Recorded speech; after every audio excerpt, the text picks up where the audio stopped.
नमस्कार दोस्तों, OCN network में आपका स्वागत है। मैं हूं ओमकार चौधरी। बात है डॉक्टर मनमोहन सिंह जब प्रधानमंत्री थे तब की। नेता प्रतिपक्ष पद पर थी सुषमा स्वराज। एक के बाद एक घोटाले सामने आ रहे थे। सुषमा स्वराज बड़े शालीन तरीके से प्रहार कर रही थी सरकार पर, मनमोहन सिंह पर। उन्होंने एक शेर सुनाया था, मुझे रहजनों से गिला नहीं, तेरी रहबरी का सवाल है।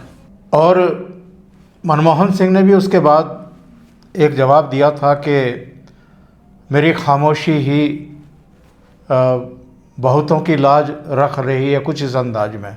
उनकी मजबूरियां रही होंगी, वो नहीं बोलना चाहते होंगे। जो भ्रष्टाचार हो रहे थे, किसके इशारे पर हो रहे थे, कौन कौन कर रहे थे, जिस तरह के वो प्रधानमंत्री रहे, उस पर अब ज़्यादा टीका टिप्पणी ना करते हुए मैं वो संदर्भ देते हुए आज की जो कांग्रेस की लीडरशिप है, अघोषित रूप से जो पार्टी का इस समय नेतृत्व कर रहे हैं, नीतियां अगर कोई हैं उनको निर्धारित कर रहे हैं, और जिस तरीके से सारे चुनावी अभियानों का संचालन करते हैं, उसको लेकर के बहुत बड़े सवाल खड़े हो रहे हैं। अभी 9 नवंबर को बिहार में दूसरे चरण के मतदान के लिए प्रचार का काम खत्म हुआ, और ठीक 9 नवंबर जो अंतिम दिन था चुनाव प्रचार का, और उस दिन भी जाकर के जिनको बिहार में जनसंपर्क करना चाहिए था, रोड शो करने चाहिए थे या रैली करनी चाहिए थी, जिन जिन क्षेत्रों में कुछ संभावनाएं हैं, तो राहुल गांधी पहुंच गए मध्य प्रदेश के पचमढ़ी। और पचमढ़ी में बताया गया कि वहां पर जिला अध्यक्षों की ट्रेनिंग ले रहे हैं, उनको ट्रेंड कर रहे हैं। फिर एक और खबर आई। खबर ये थी कि वहाँ पर कोई अभयारण्य है टाइगर का, और वो उनको बड़ा पसंद आया। वहाँ की हरियाली बड़ी पसंद आई, टाइगर बड़े पसंद आए, और उसके बाद वो उनको देखने के लिए खुली जीप में निकल पड़े। एक और खबर आई, जब वो संबोधित करने के लिए पहुँचे तो 10 मिनट लेट पहुँचे थे। तो जो ऑर्गेनाइज कर रहा था उसको उन्होंने कहा कि साहब, हमारे यहाँ एक अनुशासन है कि अगर कोई लेट पहुँचता है तो उसको सज़ा मिलती है। तो राहुल गांधी ने कहा कि मेरे लिए क्या सज़ा है? तो उन्होंने कहा कि आप 10 मिनट लेट आए हैं, 10 पुशअप लगाइए। और राहुल गांधी ने सबके सामने 10 पुशअप लगाए, यानी ड्रामेबाजी की, पूरी नाटक नौटंकी जिसको आप कह सकते हैं वो किया। भाऊ, ये 10 पुशअप, कभी कोई मछली पकड़ने के लिए तालाब में कूद पड़ना, कभी कुलियों का सामान अपने सिर पर ढोना, कभी धान के खेत में माइक लगा करके वहाँ की शूटिंग करवाना, कभी ट्रक ड्राइवरों के साथ मिल बैठ करके यात्राएं करना और शूट करवाना। क्या इस तरीके से चुनाव जीते जाते हैं और पार्टी को विनिंग ट्रैक पर डाला जाता है? मुझे एक किस्सा याद आता है, वहाँ इस वही से शुरू करूँगा कि एक कोई शायर था और उसका एक दोस्त था, ऐसा ही ग्रामीण था। वो दोनों में चर्चा होती तो ये हमेशा शायरी पर बात करता था और उसको शायरी ज़्यादा पसंद नहीं थी। एक दिन गुस्से में आकर बोला, तू शायरी शायरी बोलता है, क्या होता है शायरी? तो बोलता है, तू महफिल में आके देख, मुशायरा चलता है। तो लेके जाता है और हर शायर अपने अपने तरीके से बोलता है, वाह वाह वाह वाह, अच्छा अच्छा, माशा अल्लाह वगैरह वगैरह। तो एक दिन ये ग्रामीण होता है, वो बोलता है, आज हमारे मेले में भी शायरी होने वाली है। तो वो शायर होता है, उसके साथ चला जाता है। अब नाम पुकारा कि भाई ओमकार चौधरी, ओमकार चौधरी आ गए। तो वो ड्राइवर बिरादरी के होते हैं, तो वो बोलते हैं, डिब्बा डिब्बा वाह वाह वाह वाह वाह वाह सब बोलते हैं। तो फिर दूसरा बोलते हैं, कोई भाऊ है एक, बोलते डिब्बा डिब्बे पर डिब्बा, बस खलास, और तालियां बज रही है। 8-10 डिब्बे चढ़ गए, बस डिब्बे पर डिब्बा चढ़ रहा है, आगे कुछ नहीं हो रहा है। आखिर में गुस्से में आकर उस शायर ने पूछा, यार ये क्या चल रहा है, शायरी कहाँ है? वो बोला, शायरी गई भाड़ में, बैलेंस देख, एक भी डिब्बा नहीं गिर रहा है। तो इस ढंग का अगर मुशायरा हो सकता है तो राहुल गांधी इस ढंग से राजनीति करके चुनाव जीत सकते हैं ना। क्योंकि चुनाव जब जीतना गया भाड़ में, नौटंकी देख कैसे हो रही है, बिल्कुल ड्रामा हो रही कि नहीं, बिल्कुल एंजॉय कर रहे लेकिन लोग। तो इस ढंग से वो समझते कि राजनीति इस ढंग से होगी। तो उन्होंने, राहुल गांधी ने पिछले 10-12 साल में राजनीति पूरी मजाक की चीज़ बना रखी है, और पार्टी के तो लोग मज़ा ले रहे हैं, मज़ा ले रहे हैं ना। अब कुछ चमचे जो होते हैं उनको तो वो नहीं बोल सकते कि ये सब नौटंकी है, उनको तो सराहना करनी पड़ती है, प्रशंसा करनी पड़ती है। प्रशंसा हो रही है और लगातार चुनाव हारे जा रहे। तो चुनाव हारने से क्या मतलब है, नौटंकी देख कैसे हो रही। बिल्कुल। तो जब नौटंकी ही करनी है तो मंच कोई भी हो, थिएटर का हो, खुला मंच हो या राजनीति का मंच हो, नाटक चल रहा है। तो हम अगर उससे उनसे एक्सपेक्ट कर रहे हैं तो वो हमारी गलती है। इसलिए गलती है कि हम कांग्रेस पार्टी के कोई सदस्य नहीं है, हमारा भविष्य कांग्रेस पार्टी से जुड़ा हुआ नहीं है। हाँ, लेकिन एक बात है, कांग्रेस अगर आज के तारीख में, आज के माहौल में कांग्रेस अगर देश की सबसे बड़ी अपोजिशन पार्टी है तो डेमोक्रेसी में सत्ता पक्ष और विपक्ष दोनों की जिम्मेदारी होती है। दो जो व्हील होते हैं उस पर वो गाड़ा खींचा जाता है। तो अगर एक गाड़ा फंसा रहेगा तो डेमोक्रेसी फंसी रहती है, सरकार का काम नहीं अटकेगा, सरकार चलती रहेगी। सरकार को कोई अपोज नहीं कर रहा है तो सरकार अपने तरीके से चलेगा। लेकिन मैं बीजेपी का समर्थक हूँ, फिर भी वो मैं गलत इसलिए मानता हूँ कि अगर इतनी छूट मिल जाए तो हमारी पार्टी की सरकार भी कुछ गलत राह पर चली जा सकती है। इसके लिए एक रिस्पॉन्सिबल, जिम्मेदार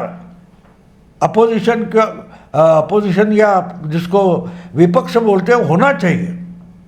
अगर विपक्ष जिम्मेदार नहीं रहेगा, और राहुल गांधी खुद बोलते हैं कि मुझे संविधान बचाना है, मुझे लोकतंत्र बचाना है, और दूसरी दम में बोल देते कि वो जब बचाना मेरी जिम्मेदारी नहीं है। बिल्कुल।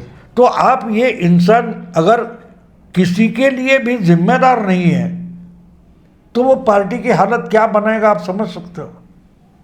भाव बात ये है कि 90 से ज़्यादा विधानसभा चुनाव हारना जब से इन्होंने पार्टी की कमान संभाली है, और कुल मिलाकर के जैसे मैं कहता हूँ अपने शो में कि 2 राष्ट्रपति के चुनाव हारना, 3 स्पीकर के चुनाव हारना, 3 उपराष्ट्रपति के चुनाव हारना, और इसके बावजूद कोई चैलेंज करने वाला पार्टी में नहीं है। क्योंकि ये कांग्रेस पार्टी को अब ये समझ करके गवर्न कर रहे हैं कि ये इस पार्टी के मालिक हैं, और जो बाकी लोग हैं वो सब इनके कर्मचारी और अधिकारी हैं।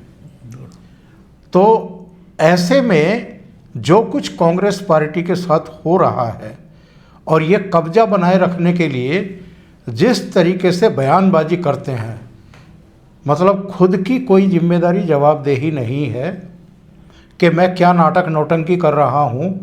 जिस समय मुझे पार्टी को मजबूत करने के लिए रहना चाहिए उस समय मैं विदेश में हूँ, जिस समय मुझे सहयोगी दलों से संवाद करना चाहिए उस समय मैं गायब हूँ, जिस समय मुझे जाकर के प्रचार करना चाहिए उस समय दूसरे राज्य में जाकर के मैं पुशअप का ड्रामा कर रहा हूँ। तो क्या पार्टी के भीतर कोई भी अब सवाल खड़े करने वाला बचा नहीं है, या इनको इस बात की समझ ही नहीं है और ये हर चीज़ को एक मनोरंजन में तब्दील कर रहे हैं, या बेवजह का नाटक नौटंकी और पाखंड करते हैं ताकि मीडिया में सुर्खियां बनूं।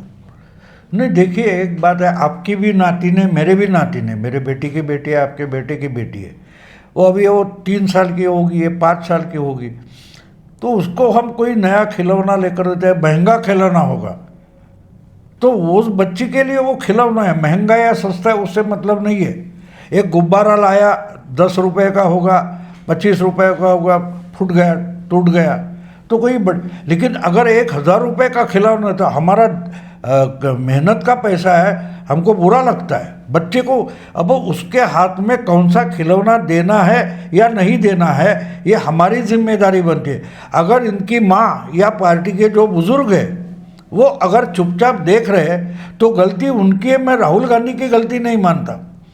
वो उम्र 55 की और दिमाग 55 का, ये जो कॉम्बिनेशन है उनमें, तो उससे ये बातें हो रही है। उनको फर्क नहीं पड़ता कि पार्टी टूटेगी, क्योंकि उन्होंने बनाई तक नहीं है।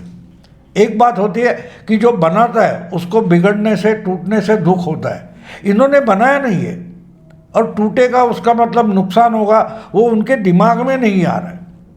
और इसलिए चुनाव का अगर प्रचार का आखिरी दिन है, आपको उधर होना चाहिए, वो उनके दिमाग में नहीं है तो वो संभालेंगे। नुकसान होगा तो तुम्हारा होने वाला है, तुम संभालो, मैं रहूँगा तो और नुकसान करूँगा।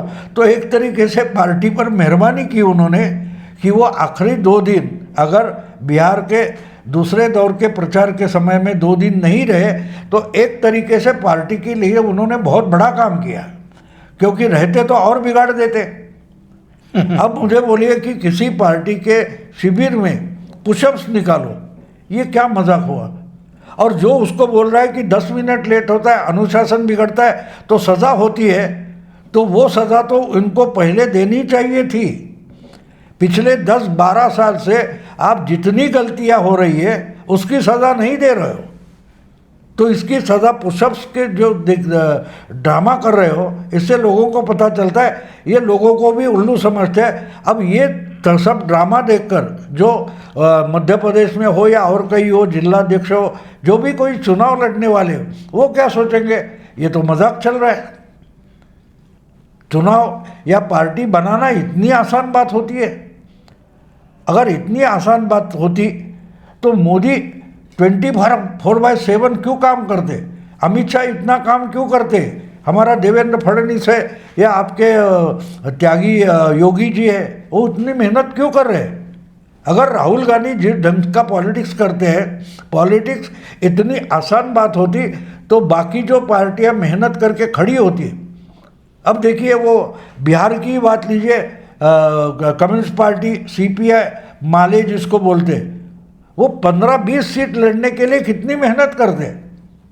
तो ये अगर 50-60 सीटें लड़ रहे तो उनसे 3 गुना तो मेहनत आपको करनी है। बिल्कुल, इसकी इनको परवाह ही नहीं है, क्योंकि फायदे नुकसान का इनको फर्क नहीं समझता।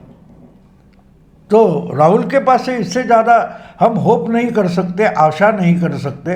अगर हम नहीं कर सकते तो ये बात हो सकती है कि उनकी पार्टी के नेताओं ने, कार्यकर्ताओं ने वो होप छोड़ दिया है कि प्रतीक्षा करेंगे। जैसे हम देखते हैं कि कोई पेशेंट होता है, वेंटिलेटर पर होता है, उसकी सांस कम ज़्यादा हो रही है, तो ये मरने वाला रिश्तेदार, नज़दीकी रिश्तेदार मान लेते और वो प्रतीक्षा में रहते, भाई किस दिन इसको उठाकर शमशान लेके जाना है। तो शायद पार्टी के लोगों ने यह मन बना लिया है कि पार्टी ये मार रहे हैं, अपने हाथ में कुछ नहीं है, दुआ करेंगे भगवान से कि भाई बचा लो, अगर नहीं बचता है तो जल्दी उठा लो। तो कार्यकर्ता जो कांग्रेस का है वो शायद यही सोच रहा है, और जिनको लगता है कि अभी हमें भी भविष्य नहीं है, पार्टी को भी भविष्य नहीं है, तो पड़े रहो। जिनको लगता है कि मेरा भविष्य होना चाहिए, वो इनको छोड़कर जा रहे हैं, दूसरी पार्टियों में जा रहे हैं। और क्या करें बेचारे, क्योंकि इनका कहना है कि अगर तुम लॉयल हो तो मेरे साथ और पार्टी के साथ मरने के लिए तैयार हो। देखो, जब जंग होती है तो लोग मरने के लिए निकलते, शायद मारे जाएंगे, लेकिन एक बात होती है, उनको गारंटी ये होती है और जीत जाए तो इसके लिए जंग लड़ते। आज कांग्रेस में कोई जंग लड़ने के लिए तैयार नहीं है। भाई पार्टी मरे तो मरे, हम बचे तो ठीक है, राम नाम करके घर में बैठ जाएंगे, भगवान का नाम लेते लेते पूरी ज़िंदगी बची है वो काट लेंगे। ये होप छोड़कर बैठी है पार्टी, और राहुल गांधी ऐसी पार्टी का नेतृत्व कर रहे हैं। भाव इसका एक दूसरा पक्ष, उसकी तरफ देखते हैं जरा। क्या कोई भी अगर ट्रेनिंग कैंप का आयोजन करता है, संयोजक है, और वो राहुल गांधी को सज़ा सुनाता है कि 10 मिनट लेट आए हो तो 10 पुशअप लगाओ, तो इसका मतलब वो बहुत शक्तिशाली आदमी है, वो तो बहुत ही ताकतवर आदमी है, और वो अगर राहुल गांधी को सज़ा दे सकता है तो कुछ भी कर सकता है। तो क्या ये राहुल गांधी का ही रचा हुआ ड्रामा नहीं है कि मैं 10 मिनट लेट आऊँगा और आप मुझे 10 पुशअप की सज़ा दीजिए, ताकि हम कैडर में एक मैसेज भेज सकें कि देखिए टाइम की कितनी कीमत है, कितनी अहमियत है। लेकिन चलिए, आपने ड्रामा रचा, उसको कहा रवाना होने से पहले कि मैं 10 मिनट लेट आ रहा हूँ, मुझे सज़ा देना, मैं पुशअप लगाऊंगा, एक मैसेज देना है पार्टी कैडर को। तो जब टिकट बंटवारे का फैसला होना था, सीट किस पर कौन लड़ेगा ये फैसला होना था, उस समय राहुल गांधी सिरे से नदारद थे, देश में ही नहीं थे। पहले मलेशिया में थे, फिर लैटिन अमेरिका के देशों में थे, फिर आकर के ये चंडीगढ़ और रायबरेली और असम की यात्रा पर चले गए। तो आप तो लगातार लेट भी थे, गायब भी थे, और जो आपका दायित्व था उससे आप विमुख भी थे। तो आपको तो बहुत बड़ी सज़ा मिलनी चाहिए। बिल्कुल मिलनी चाहिए, लेकिन आप, मैंने इसीलिए पहले शुरुआत में आपके नातिन के, मेरे नातिन के, जब वो बच्चा गुस्से में आ जाता है, उसको नाराज़ होता है, तो हम उस टेबल को मारते हैं, उस कुर्सी को मारते हैं, तो वो खुश हो जाता है। तो इस बच्चे को पार्टी पूरी खुश करने में लगी हुई है। उसमें अगर पार्टी का टॉप मोस्ट लीडर अगर बचकानी हरकतें कर रहा है, तो बाकी के करे तो का मालिक का बेटा है भाई, उसको खुश रखना पड़ेगा। तो वो उसको खुश करने में लगे, पार्टी का जो कुछ होना है होने दो। तो इसलिए ये सीरियसली पॉलिटिक्स नहीं कर रहे हैं, क्योंकि उनको इसकी अहमियत पता नहीं होती। देखो, एक दिन में मोदी कहीं सऊदी अरेबिया निकल गए, वहाँ से आते बीच में मीटिंग करते, उसके बाद पब्लिक मीटिंग एड्रेस करते, मिनिस्ट्री की मीटिंग लेते और अधिकारियों की मीटिंग लेते। एक एक मिनट काउंट होता है। अगर इनको वो काउंट करना नहीं है, बस मैं हाइड्रोजन बॉम्ब डालूंगा, मैं पावर पॉइंट प्रेजेंटेशन दे दूंगा, ऐसे चुनाव नहीं लड़े जाते। और दूसरी बात है कि पावर पॉइंट प्रेजेंटेशन ये 10-15 साल पुरानी बात हो गई है, आज की बात नहीं बची है। लेकिन कोई नया इनका खिलौना मिल गया, ऐसा लगता है इनको पता नहीं होगा पावर पॉइंट क्या होता है। वो नए सिरे से किसने बताया था, ये बिल्कुल नया मॉडल है, और नए मॉडल के नए खिलौने के पीछे पड़ गए। अब अगर आपने वो बंगलोर या कहीं फिर दिल्ली में ये पावर पॉइंट किया था, उसका इम्पैक्ट नहीं हुआ, तो फिर नए से करने की क्या ज़रूरत थी। लेकिन वो करेंगे क्योंकि वो खिलौना पसंद आया। तो वो पार्टी को खिलौना बना चुके हैं, टेक्नोलॉजी को खिलौना बना रहे हैं, क्योंकि उनको सीरियस पॉलिटिक्स नहीं करनी है, और उसके लिए जो मेहनत करनी पड़ती है। एक बात आपको बता दूं, जितना मैं पॉलिटिक्स का स्टडी करता हूँ, अभ्यास करता हूँ, मैंने एक बात देखी है, बीजेपी हार गई तो भी आत्मपरीक्षण करती है, आत्मचिंतन करती है। लेकिन अगर थंपिंग मेजॉरिटी से जीत गई, आपको याद होगा 2017 में बीजेपी ने यूपी विधानसभा का चुनाव कितनी प्रचंड बहुमत, 403 सीटों में 325 सीटें चुनकर लाना कोई मजाक नहीं था। बिल्कुल। लेकिन मुझे याद है उसमें एक मेरा दोस्त भी था, इसकी स्टडी करने बैठ गया कि अरे हमको इतनी सीटें ज़्यादा क्यों मिली। यानी हार गए तो वो चिंतन करते हैं, लेकिन ज़्यादा भी आ गई तो क्या हमारी मेहनत का फल है या कोई लॉटरी लगी है। तो लॉटरी लगी है, इसका मतलब हमारी मेहनत पूरी नहीं थी। तो लॉटरी पर भरोसा नहीं करेंगे, मेहनत पर करेंगे। इसलिए जो सक्सेस मिला है उसका भी बारीकी से अभ्यास करते हैं। अगर इनमें हारने के बाद भी नहीं होता, जीतने की बात ही छोड़ दो, तो किस्मत से कर्नाटक में बीजेपी की गलती थी तो कांग्रेस जीत गई। तो इनको लगा कि हम राहुल गांधी का, मुझे याद है 2000 12 का विधानसभा का चुनाव था यूपी का, यानी योगी जी से पहले जब अखिलेश चीफ मिनिस्टर बना तो राहुल गांधी 6 महीने से लगे थे यूपी में कि फिर से यूपी में सबसे बड़ी पार्टी बनेंगे और वहाँ से दिल्ली का रास्ता खुल जाएगा। तो वो चुनाव का पहले वोटिंग था, उस दरमियान इनके गुरुदेव हुआ करते थे दिग्विजय सिंह। तो दिग्विजय सिंह को पूछा कि अगर कांग्रेस पार्टी जीतती है तो उसका क्रेडिट किसको दोगे? तो बोले ऑफ कोर्स राहुल गांधी को, और हारते हैं तो नहीं फिर हम नालायक हैं। तो ये अगर क्रेडिट का बंटवारा पहले से हो चुका है तो हम घर में बच्चे होते हैं ना, चौथी में हो या 10वीं में हो, उनको बोलते हैं कि भाई अगर 10वीं में 90% 85% लाएगा तो तुझे साइकिल बाइसिकल मिलेगी। हम बोलते हैं ना, लालच दिखाते, अपने बच्चों को दिखाते, क्योंकि उसके सामने हम चैलेंज रखते हैं। वो चैलेंज बाइसिकल के लिए चैलेंज नहीं होता, अगर वो चैलेंज फेस करने की कोशिश करेगा तो आगे चलकर ज़िंदगी में आगे बढ़ेगा। अब इनके सामने चैलेंज ही नहीं रखा है, उल्टा उतना चैलेंज अगर होता है तो आसान किया जाता है, भैया डरो मत, तुम फेल हो जाओगे तो तुम नहीं हम फेल हो गए, और अगर हम पास हो गए तो क्रेडिट तुम्हारा है, तुम भले ना पास हो अपने परीक्षा में लेकिन हमारा क्रेडिट आपका है। तो उसको जिसको बिगाड़ना बोलते हैं वो पूरी तरह से बिगड़ा हुआ बच्चा है। तो इसलिए उनसे हम एक्सपेक्ट नहीं कर सकते, ना कांग्रेस कर सकती है। भाऊ एक बात और, राजदीप सरदेसाई का मैं एक बयान देख रहा था, आज वीडियो है जिसमें राजदीप कह रहे हैं कि बिहार में राहुल गांधी को कोई सीरियसली नहीं ले रहा है, कांग्रेस को कोई सीरियसली नहीं ले रहा है, जो वोट चोरी का आरोप लगाया था वो कहीं ज़मीन पर नहीं है, SIR के विरोध में जो कैंपेन चला उसका कहीं कोई जिक्र नहीं है। राजदीप सरदेसाई जैसे लोग अगर एक चरण के मतदान के बाद और दूसरे चरण के मतदान से ठीक पहले इस तरह के बयान दे रहे हैं तो इसका मतलब क्या है?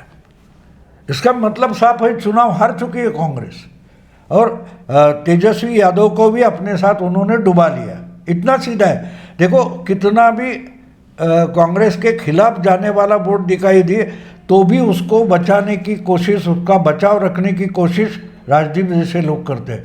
अगर वो ये बोल रहे कि मुद्दा, इन्होंने जो मुद्दा उठाया वो ज़मीन पर कहीं भी नहीं है, इसका मतलब उन्होंने मान लिया है कि चुनाव से पहले नतीजे आ गए, क्योंकि ये इनका समर्थक है, उनका प्रशंसक है, उनको जिताने की लगातार कोशिश करते आए।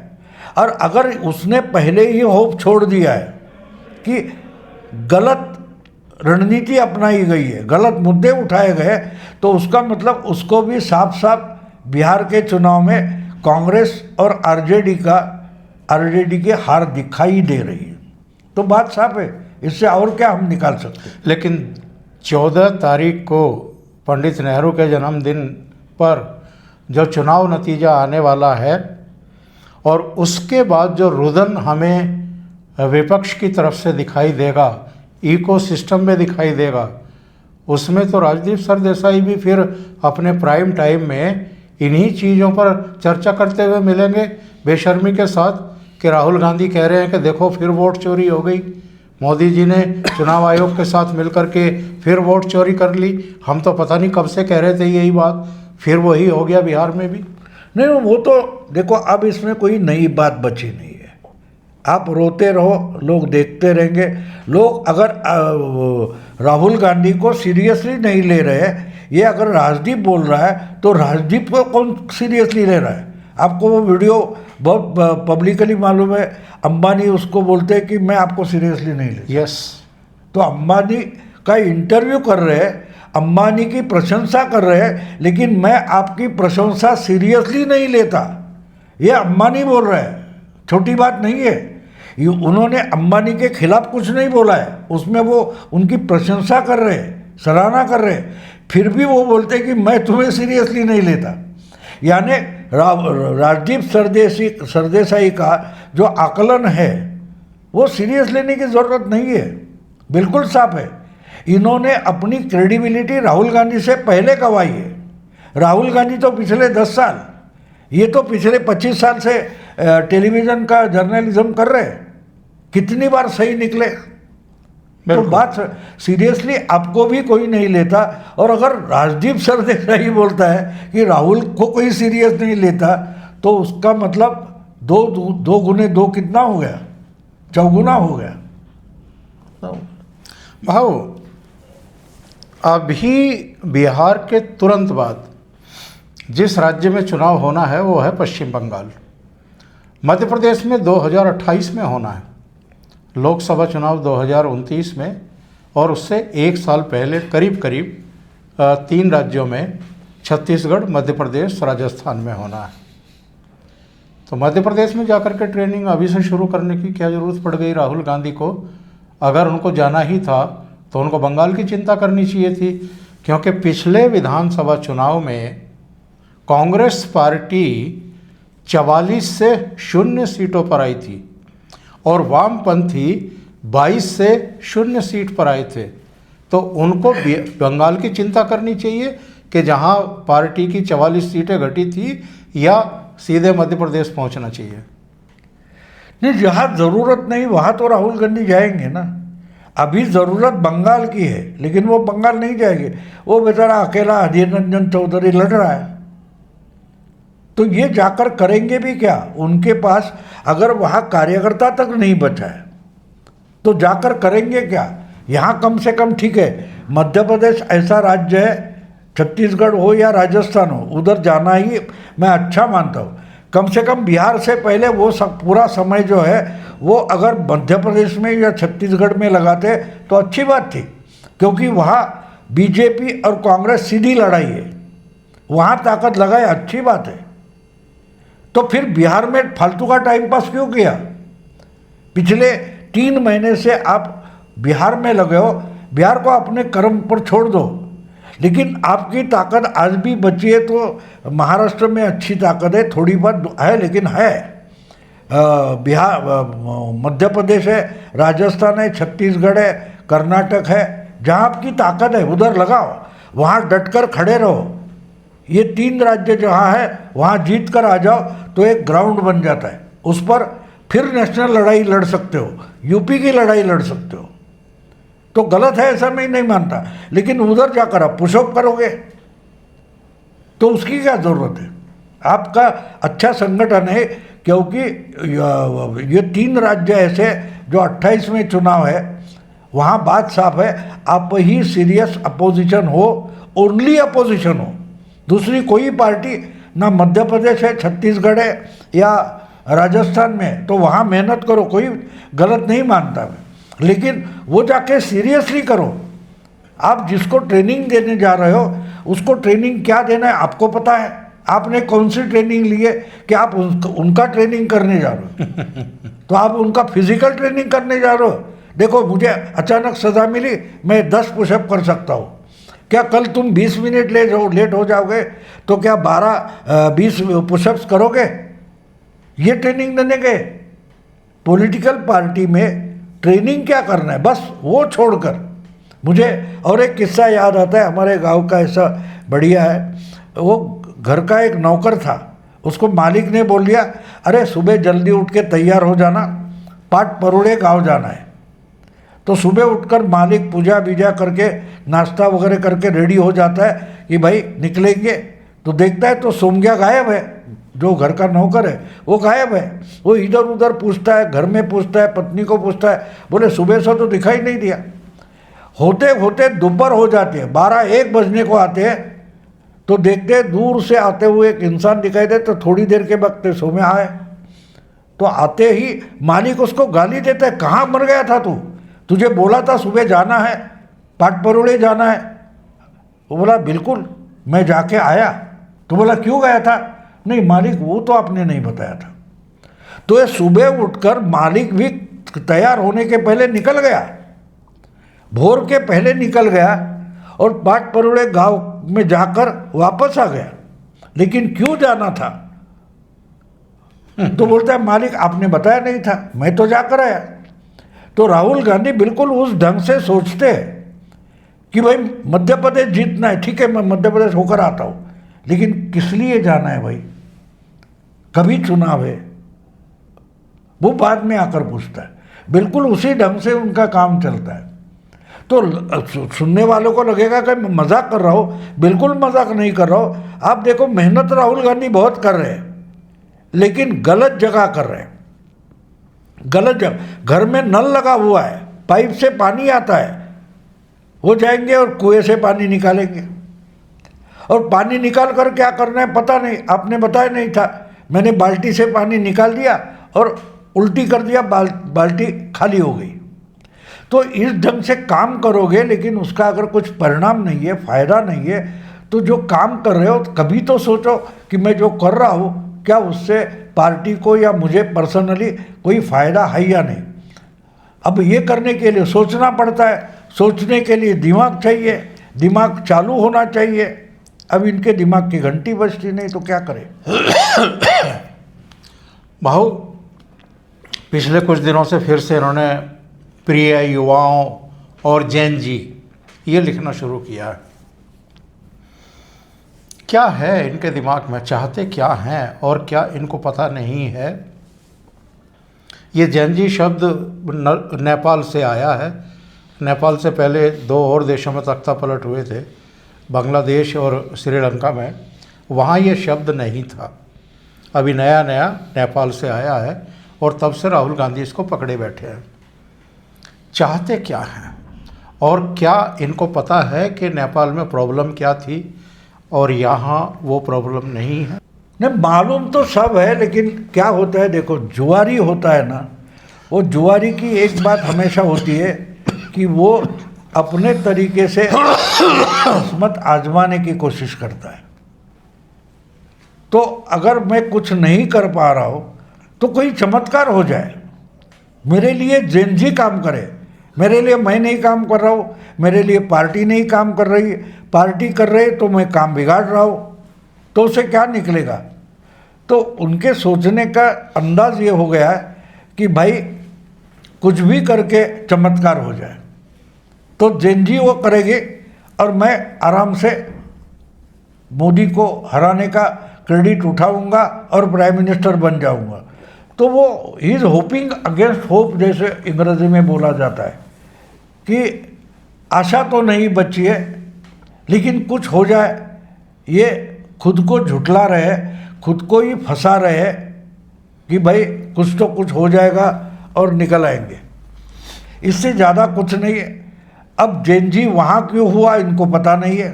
जेनजी का मतलब आप जैसे लोगों के खिलाफ जो कुछ नेपाल में हुआ वो वहाँ के जो राहुल गांधी जैसे लोग थे उनके खिलाफ हुआ है। बिल्कुल, सत्ता में बैठे थे इसलिए हुआ है। वो 10 साल पहले तो 10-12 साल पहले हमारे यहाँ हुआ था ना, जन लोकपाल आंदोलन क्या था, जेनजी था।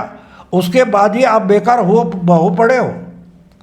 तो इनको दिमाग इतना नहीं है कि मेरा ही जो बलि चढ़ गया है वो जेनजी से चढ़ गया, इसका भी पता नहीं। अब दूसरी बात है कि यहाँ अगर जेनजी होना है तो जेनजी होने के लिए जो माहौल होना चाहिए वो माहौल यहाँ नहीं है, माहौल यहाँ नहीं है ना, तो करेंगे तो। अब आप सोचोगे कि बारिश में मुझे पूरी खुली धूप में जाना है, तो कैसे धूप आएगी, क्योंकि बादल तो छाए हुए हैं।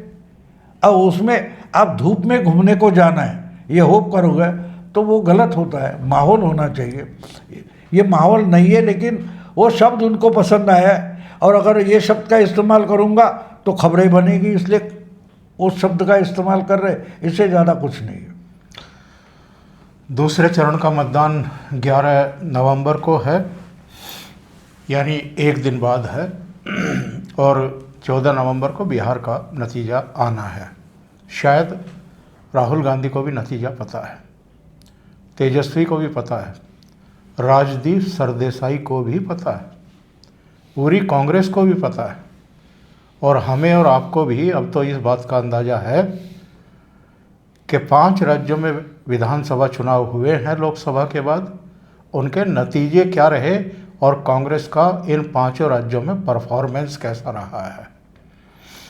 राहुल गांधी की तकलीफ़ और बीमारी ये है कि वो हकीकत को और सच को स्वीकार नहीं कर पा रहे हैं और मीडिया को भ्रमित करना चाहते हैं, अपनी पार्टी के कार्यकर्ताओं और नेताओं को भी भ्रमित करना चाहते हैं, शायद इसलिए कि वो ये ना कह दें कि राहुल गांधी का नेतृत्व कोई अब करिश्मा करने में पूरी तरीके से नाकाम है, वो विफल हैं पार्टी को जीत दिलाने में।